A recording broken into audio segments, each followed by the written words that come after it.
About 800 years ago, during a cold and dark winter in Iceland, someone wrote down a story. People had been telling this story for hundreds of years. It was about scary monsters, cool myths, and brave heroes.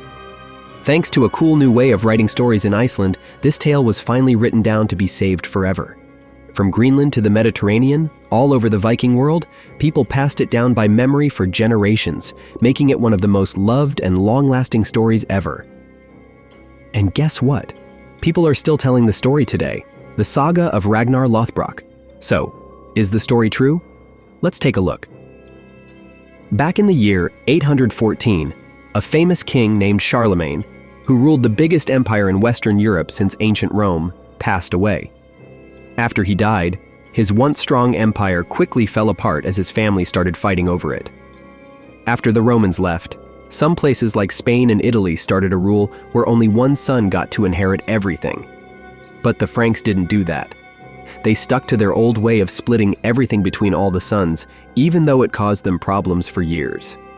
After all the fighting over who got what, everything Charlemagne worked for fell apart, mostly because of his own family.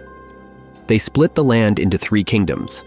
One of them was East Francia, which later turned into Germany. In the middle was Lotharingia, a land that eventually got taken over by the other 2 kingdoms. Over in the west, where the Franks started out, along the Atlantic coast and in the Old Gaul lands, was West Francia. This kingdom would one day turn into France. Here, under the rule of Louis the Pious and his grandson Charles the Bald, things started to fall apart, and a new group began to take advantage of the mess. For a long time, the Franks had been moving north, taking over new places and teaching people about Christianity. But now, trouble was coming. At first, only a few groups showed up, just a handful of boats giving it a try. Over time, more and more Viking raiders started sailing down from the cold north, attacking and causing trouble. This was the start of the Viking Age. Back then, people wrote about a Danish king named Horik.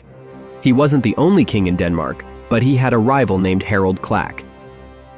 King Louis the Pious from West Francia decided to help Harald try to take Horik's throne. Back in Charlemagne's time, his strong rule and powerful army might have easily handled the Viking raiders from the north. But over the years, things went downhill. The Frankish army wasn't as strong as it used to be. After Horik defeated his rival, the Vikings were ready to strike hard against Louis. At first, they came in small groups of ships, but soon a fierce and powerful leader showed up, ready to take over in the years to come. If the old stories about him are even a little bit true, then Ragnar Lothbrok was one of the first Viking sea kings, and he's definitely one of the most famous. Ragnar had arrived. After the Saxon Wars in the late 700s, Scandinavian raiders started attacking places in Francia. The wars had dragged on for a long time between the Franks and the people of Old Saxony, a pagan land just south of Denmark. In the end, many of the people there were either forced to become Christians or didn't survive. After this 30-year crusade, the Franks finally met the people of Denmark face to face, though Denmark probably already knew about the Franks before that. While the emperor was alive, most of Europe stayed pretty peaceful. Charlemagne's buddy Einhard, who wrote about him a few years later, said the Vikings only attacked some small islands near the German coast. Charlemagne even put together coast guard groups to protect the rivers. But after he died, everything changed. His empire fell apart fast. Without a strong leader to keep things together, the Danes came in like vultures to take what they could.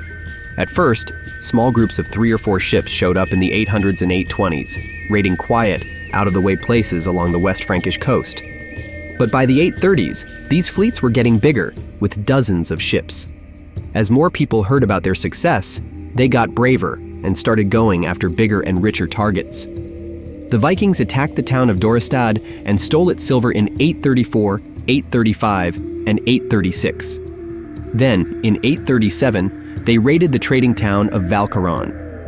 King Horik didn't seem too happy about these raids and even sent letters to Louis the Pious, the king after Charlemagne, saying he didn't approve. But maybe he was just pretending.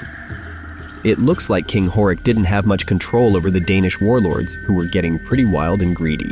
Back in the year 845, a huge new Viking army showed up in Europe.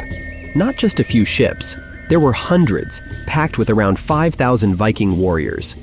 Nobody knows exactly where they came from, but the Frankish writers say their leader was a guy named Ragnar. Some people today think this might have been the super famous Viking Ragnar Lothbrok. A lot of stories talk about Ragnar's younger days, but most of them were probably made up later.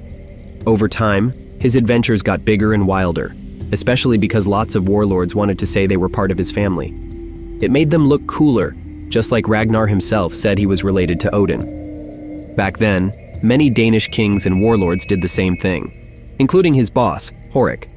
From runes written in the 1100s on the Orkney Islands to stories from Iceland in the 1200s, Ragnar became super famous long after he was gone. Honestly, if any of the wild stories about Ragnar from the old sagas are true, he'd probably think the later ones people made up about him were pretty funny. Whether he really had magic hairy pants or not, the Ragnar who showed up on the Frankish coastline in 845 led a massive group of fighters. There were over 5,000 Vikings, if the Frankish stories are right, all packed onto about 120 longships. The Danish king, Horik, was ready to get his big revenge on the Franks, whether he sent Ragnar himself or not. Ragnar was one of the most interesting people in Horik's court. His last name supposedly came from the cowhide pants he wore into battle. If the stories are true, Ragnar said these pants gave him magical powers to protect him from his enemies. The old Viking sagas, which are kind of like half-true stories and half-made-up myths, say Ragnar made these magic pants by boiling cowhide in pitch. He even used them to win over his second wife Aslog by defeating a giant snake that guarded her.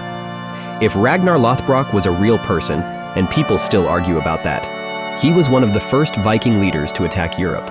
Over time, his real story got mixed up and lost. People added made-up stories to fill in the blanks, and even true events were exaggerated until his life sounded more like a legend than history. But if he really did exist, and some old Frankish writings suggest he did, Ragnar wasn't just another random pirate. He was something much bigger. He was one of the first Viking leaders who ruled the seas, strong enough to attack other lands and take them for himself and his crew. Regenerus, or Ragnar, had likely been raiding in France since the 830s. By 841, King Charles the Bald gave him land in Frisia, probably to help keep other Vikings away. But after a few years, Ragnar lost the land and the king's trust. In 845, Ragnar sailed down the Seine with a massive army, the biggest Francia had ever seen. Back then, most armies were only a few hundred men, but the Franks said Ragnar had 5,000. His men attacked Rouen, stole tons of treasure, and then kept going south. They raided the areas around Paris, taking whatever they could find. Ragnar wasn't the kind of guy to fight unless he knew he could win. Just like his kids and the people who came before him, he liked fast, surprise attacks to scare and beat his enemies before they had time to fight back. What are your thoughts on this? Tell me in the comments, and don't miss the next video.